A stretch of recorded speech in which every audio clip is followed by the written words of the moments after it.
Kita akan kisahkan sekarang seorang tokoh tabi'in yang masyhur, Fudail bin Iyad rahimahullah. Orang ini sangat unik ceritanya, karena dulunya dia adalah perampok jalanan. Saking mahirnya dia mencuri dan merampok sampai dia tidak butuh tim, sendirian. Dikatakan dalam kisah ini, Fudail bin Iyad sendirian, tidak butuh orang-orang lain untuk membantunya. Dan setiap kali ada kafilah mau lewat di tempat Fudail, pasti mereka ketakutan, lebih takut daripada melewati tempat yang lain, karena Fudail bunuh, ambil hartanya. Dan dia satu orang bisa mengalahkan sekian banyak orang dalam duel dan berperang. Sampai satu waktu ada satu kafilah, satu malam Fudail bin Iyad lagi nunggu-nunggu, ada mangsa yang lewat, dia ingin mengambil dan merampok dari mereka. Ada kafilah yang lewat, berbicara satu sama yang lain, dan Fudail mendengarkan, jangan kita lewat jalan sini, karena ada Fudail bin Iyad, nanti dia akan mengganggu kita dan tidak bisa kita selamat dari dia. Bagaimana dengan keadaan keluarga dan harta kita? Dengan kalimat ini yang didengar oleh Fudail, Fudail mengatakan, begitu takutnya manusia padaku. Maka dia pun mengatakan, mulai hari ini ya Allah, aku berjanji aku tidak akan pernah mengganggu orang lain lagi. Dalam riwayat yang lain, Fudail lalu keluar, lalu menemui mereka, lalu mengatakan, akulah Fudail bin Iyad yang kalian sebutkan tadi, dan karena perkataan kalian tadi, aku merasa aku telah menakut-nakuti manusia, maka dengan itu aku akan berhenti dan tobat, dan kalian akan jadi saksi. Lalu Fudail menghormati mereka menjadi tamu pada malam itu. Mulailah Fudail menyembelihkan buat mereka hewan, dia biarkan mereka membuat kemah di sekitarnya. Setelah dia membakar makanan, dia menyiapkan makanan buat mereka. Rupanya ada satu orang dari kafilah itu, orang saleh, membaca firman Allah subhanahu wa ta'ala yang berbunyi, ini disebutkan dalam surah Al-Hadid ayat 16, yang Allah subhanahu wa ta'ala berfirman, a'udzubillahi minasyaitonirrajim, alam ya'ni lilladina amanu an takhsha qulubuhum li dzikrillah wa ma nazala minal haqq. Belumkah tiba saatnya bagi orang-orang beriman untuk tunduk hati mereka kepada zikrullah dan apa yang turun dari kebenaran dalam Al-Quran. Fudail bin Iyad orang Arab, dia faham betul makna ayat ini. Artinya, sampai kapan kamu mau lalai, kata Allah SWT. Belum tibakah saatnya bagi orang beriman untuk tunduk hatinya dan berzikir kepada Allah dan apa yang diturunkan dari kebenaran dalam Al-Quran? Maka Fudail pun menangis mendengar ayat tersebut.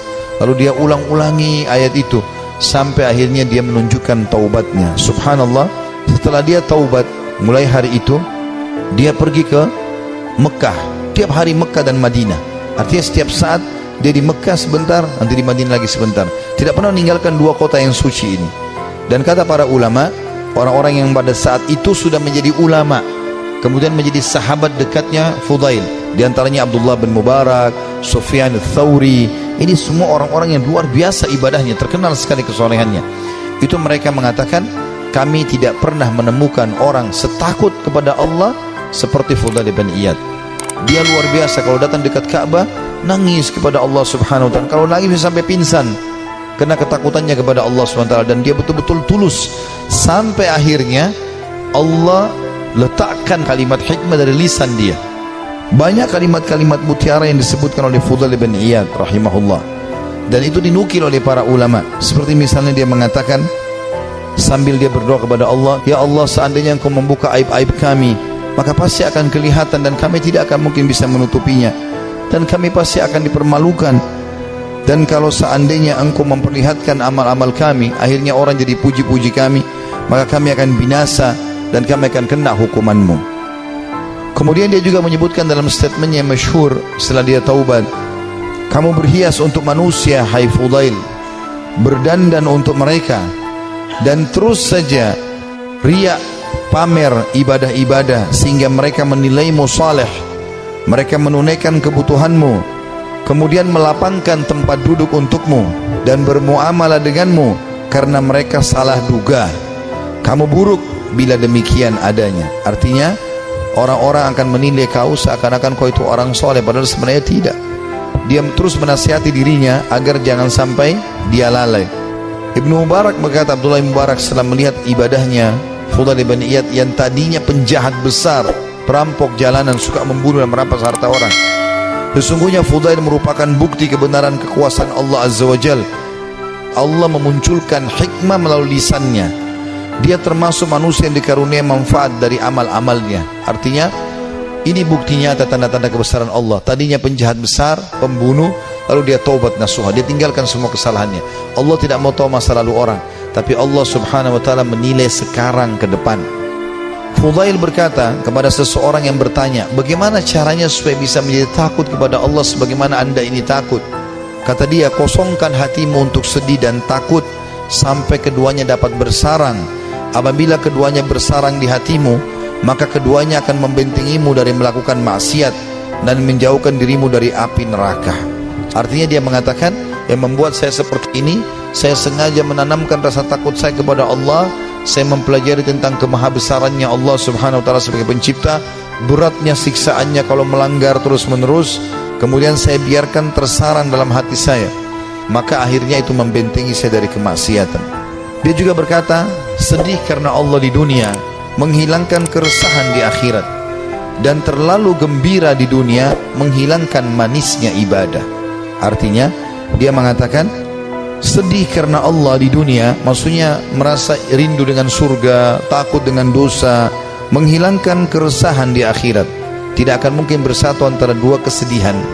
Dan terlalu gembira dengan dunia, tidak pernah ada cobaannya misalnya, walaupun tidak mungkin ya, pasti manusia akan diuji oleh Allah SWT supaya dia tidak terlalu bergantung pada dunia ini.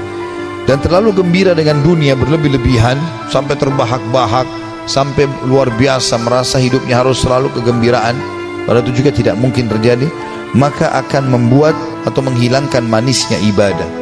Dia juga menasihati dirinya setelah dia taubat, mengatakan, wahai jiwa, kasihan kamu ini, kau selalu berbuat buruk, namun kau mengira dan merasa dirimu baik. Kamu tidak tahu, tetapi merasa selevel dengan ulama. Kamu kikir, tapi kamu merasa dirimu dermawan. Kamu bodoh, tapi kamu merasa pintar dan cerdas. Ajalmu pendek, tapi angan-anganmu sangat panjang. Nah, ini kalimat-kalimat mutiara yang luar biasa. Rupanya setelah dia bertobat kepada Allah subhanahu wa ta'ala, Allah berikan kalimat-kalimat ini kepadanya. Wahai jiwa, kasihan kamu, kau berbuat buruk, namun kau mengira dirimu berbuat baik. Artinya amal-amal yang kau kerjakan ini masih kurang, tapi kenapa kau selalu merasa bangga? Ini dia nasihati dirinya sendiri. Karena ada orang kadang-kadang begitu, dikuasai oleh syaitan, dia merasa bangga. Saya sudah haji sekian kali, saya sudah pernah bersedekah ini dan itu, saya pernah bangun masjid satu masjid itu terus yang dibahas, apa saja semua yang dibanggakan. Maka dia menasihati dirinya supaya dia terus termotivasi mau ibadah. Dia mengatakan, wahai jiwa, kasihan kamu, kau sebenarnya berbuat buruk masih sedikit, tapi kau pikir dirimu sudah berbuat banyak. Kau tidak tahu, tapi kau menganggap dirimu selevel dengan ulama. Ini juga banyak jadi penyakit di tengah-tengah penuntut ilmu. Baru belajar setahun 2 tahun sudah merasa dirinya luar biasa. Akhirnya sudah mulai bicara tentang ulama ini, tentang ulama itu. Habis waktunya untuk itu. Maka semestinya seseorang menyadari kalau dia baru belajar, ya sudah dia belajar. Sebagaimana dikatakan oleh Fudail di sini rahimahullah. Beliau mengatakan, kau tidak tahu, tapi kau merasa dirimu selevel dengan ulama. Yang ketiga dia bilang bahwa dirinya, kamu kikir, tapi kau merasa dirimu dermawan. Ya, artinya berapa banyak sih yang kau sudah sedekahin sehingga kau selalu banggakan, hai Fudail? Padahal sebenarnya kau bakhil. Sedikit sekali yang kau keluarkan dibandingkan nikmat Allah yang melimpah kepadamu. Ini juga tamparan yang sangat keras bagi orang yang tadi baru sedekah sekali, 2 kali, 3 kali dalam 1 bulan, dalam 1 tahun, bahkan mungkin 10 tahun sekali, atau mungkin seumur hidup baru melakukan 1 kebaikan itu. Jadi misalnya membangun sebuah masjid atau 1 kegiatan, sudah dibangga-banggakan. Kemudian dia mengatakan yang keempat, kau bodoh tapi merasa dirimu pintar dan cerdas. Ada orang juga ini kena penyakit ini ya. Begitu dia sudah belajar agama, dia sudah mulai faham sedikit ayat, hadis, maka dia rasa dirinya tidak perlu belajar lagi. Ini keliru. Kita harus menuntut ilmu sampai menjelang meninggal dunia. Dan beliau mengatakan, ajalmu pendek tapi angan-anganmu sangat panjang. Artinya banyak angan-angan yang kau bangun, tapi sebenarnya semuanya itu mengganggu hidupmu.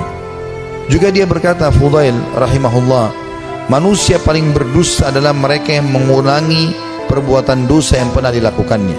Manusia yang paling dusta adalah manusia yang mengulangi apa yang pernah dia lakukan dulu. Manusia yang paling bodoh, jadi kalau dia pernah buat dosa dia ulangi lagi, berarti dia manusia paling dusta.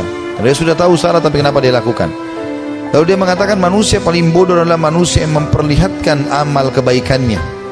Kalau ada manusia yang mau dinilai paling bodoh, adalah orang yang suka pamer-pamer amalnya. Ya, saya ini lakukan, saya sudah haji sekian kali, saya sudah bangun masjid ini dan itu, saya sudah begini dan begitu. Dia banggakan amalnya. Itu manusia yang paling bodoh, karena hilang semua pahalanya dengan dia riya. Lalu dia mengatakan manusia yang paling dekat dengan Allah yang paling takut kepadanya.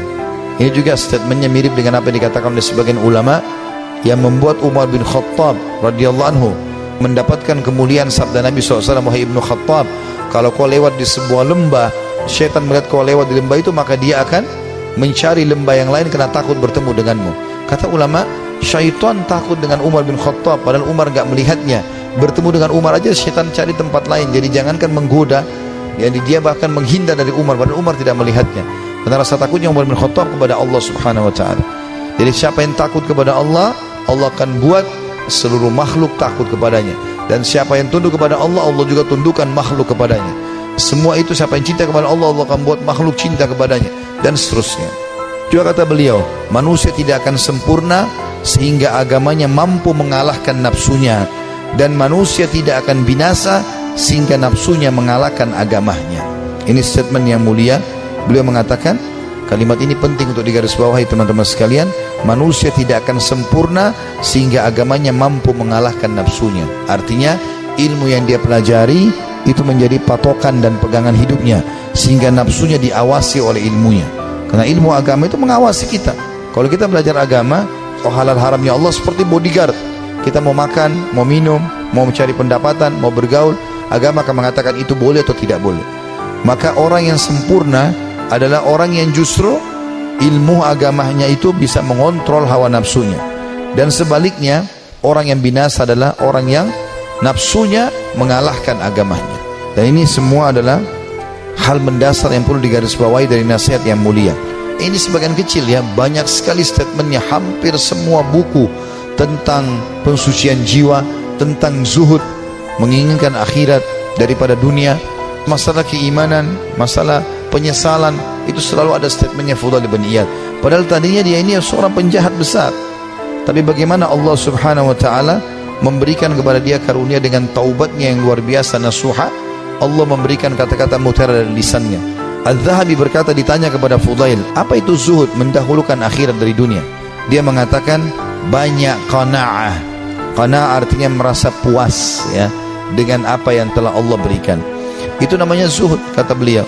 Jadi kalau kau mau dikatakan zuhud, kau berharap akhirat dan dunia kau jalani juga, tapi akhirat kau dahulukan, adalah banyak merasa syukur kepada Allah.